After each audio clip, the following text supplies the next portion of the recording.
The biggest jewelry heist ever hit Germany yesterday with an estimated $1 billion worth of jewels stolen. That's twice as much as the previous record. We're joined now by a man once known as the biggest jewel thief in America. He turned his life around and is now a motivational speaker who works with police to keep people out of prison. He spent too much time in prison. Larry Lawton, great to see you, my friend. Thank you for being here. First of all, how do you think these thieves pulled it off? Well, David, I'm glad to be here. I think these guys were well planned. Not only did they have a getaway, did they have a diversion, they had all the stuff that it takes to pull off a heist like this. And the mistakes were made on the museum's part as well. So when you get into this, there's going to be mistakes made, and there's good professional criminals who did this. It seems that they really cased the whole thing for a long time because they actually arranged a fire in a nearby power plant that affected the alarm system in this place. How long do you think they actually, by the way, what this guy is looking at, this is a photo that, if you can't see it, a guy is looking at a bunch of jewels in a glass case. That's some of what was stolen that added up to $1 billion. How long do you think they planned this? Well, they planned this for at the minimum of 6 months, and I'll tell you why. You know, when I usually look at the profile of people who do this, David, it's going to be highly intelligent, highly social, and how do you say it on TV? They got to have brass, whatever you want to call. And here's why.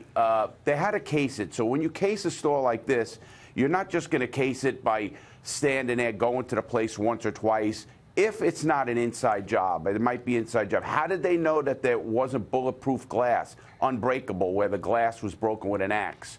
You only know that either by having inside information or been in there enough and talked to a curator or somebody. And you know what other security measures were lacking in that facility for let all these invaluable, and I consider this one of the most valuable jewelry robbery, not just in money, David. It almost equates to like somebody robbing the Vatican. Well, and it leads to the question, Larry, how do you sell this merchandise? I mean, you got to break it up. A lot of it was attached to swords and things. So unfortunately, those priceless objects are going to be broken up, and probably they're going to be cutting up the diamonds, right?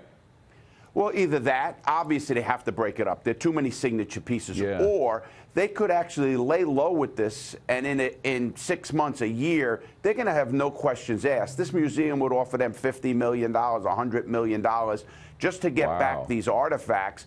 And, you know, no questions asked. They do that with art. They do that with other big kind of items that are priceless. So they could get away with this. They can get away with it. And, you know, this reminds me, it's so well planned, it could be the Pink Panther gang, which is well known in Europe, going around where they do brazen robberies through malls with motorcycles, through walls. They do it a lot of ways. This is a pretty brazen robbery. It's got the MO of the Pink Panther. If the museum offers them $100 million, no questions asked, I mean, that's just going to encourage more of this, won't it? Well, absolutely. You know, the police and the officials will never, you know, say that publicly. This is what they'll do. But under the table, let's face it, David, they want to get these artifacts back.